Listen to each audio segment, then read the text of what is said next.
All right, hello everybody. This is Gene with Unmatched Style, and I'm sitting here with Arron Irizzary.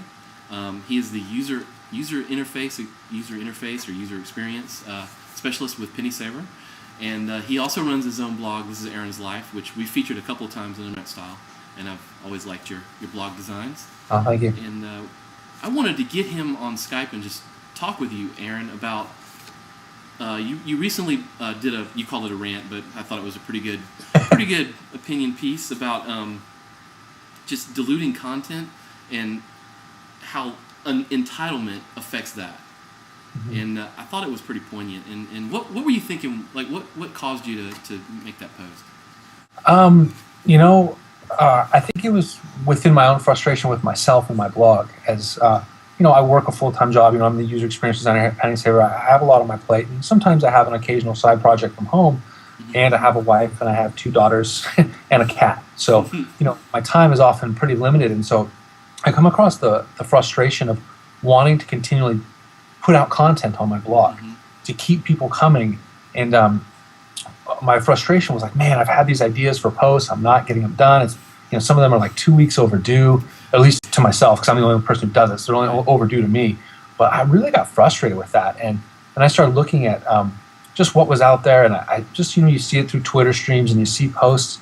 And as I was challenging myself, like, I'm not going to post because that post isn't ready yet. And if I put it out now, it's going to be less than what it should be. Mm-hmm. And I don't do my blog to make money. I have a job to make money. So when I do my blog, it's seriously because I want to share my personal experiences working in the field, hoping that other people will relate and it can be an encouragement to them. Because nothing helps me more than when I read someone else's blog and I'm like, oh, that's great, that encouraged me, or that showed me that I can do this or that, And so I think there's a lot of that missing. There's a lot of practical blogging missing from design, user experience, and development communities. It's just so much of the, 20 retro blogs that you'll love, 46 ginormous footers in the color fuchsia. It's like these continual things. And, there is a place for that. I do believe that Smashing Magazine, and my favorite is 6 revisions of those types. That's a good blog, yeah.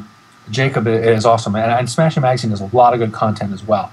But what happens is people look past, there's a place for everything, right? There's always a place for every type of something. And then what happens is people latch on. It's just like a design trend, like letterpressing or something. You'll see that a few times on a site. The next thing you know, every site has it, or this shiny style of a button, or this more application interface style design. Yep. And then one person does it well, and then a ton of people take off with it. And then you see them post 50 sites with the letterpress style letters. Yeah, and just like anything, if it's not valued, it becomes diluted. And so that's what happens as we get these posts. Now someone says, hey, I'm going to do a blog and post all these inspiration posts. And they get traffic and they sell ads and they make a little money. And I'm not going to stop anybody from making money, but I would challenge people, and it's a challenge that I give to myself, is really put out content that's going to benefit people. Mm-hmm. Content that's really going to be worthwhile and help other people get better at what they do.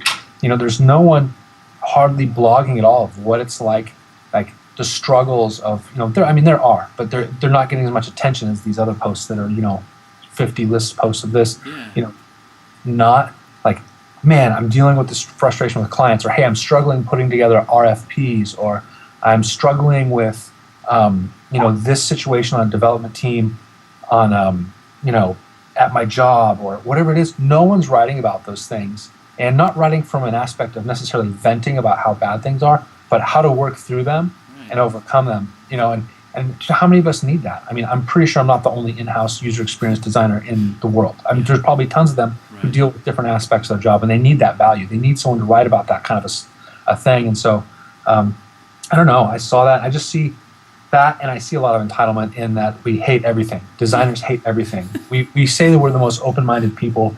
We want to free the lemmings, and we want healthcare for everyone, but we hate everything. We hate any new app that comes out. The second it comes out, we pick it apart to shreds. Yeah. Why did Twitter do this new feature? Oh, look at what's this with Tweety? I think a lot of my frustration came from a day where I saw a lot of list posts and a lot of grumbling on Twitter, and just the old man in me just said, sit you over the edge. This is lame. Stop crying. If you don't like how something's made, man up and make it better yourself, or just shut up, because no one really wants to hear you cry about it. Yeah, I want that on a t-shirt. If you don't make it, shut up. No, you can have it, man. Patent pending, but No, you can make that shirt. just kidding. Why does the list post work? Like if I see the tweets too. Everybody hates them. They're like, meh, but they work. I've done one, in the past, and it got good traffic, but I just can't bring myself to do anymore, because I don't want to do what I don't like. But they work for traffic. Why do you think that is? I think there's a few reasons why. One, I think that people, for some extent, are looking for inspiration sometimes. Sometimes you just get stuck on a project. Sure. Sometimes you just sit down. It happened to me last night. I sit down to work on a design, and I just straight got nothing, And there's even reference, like, hey, we kind of like it to look like this. And I seriously sat there for a good 45 minutes before I just shut the computer and went and watched TV. I was like, I'm done.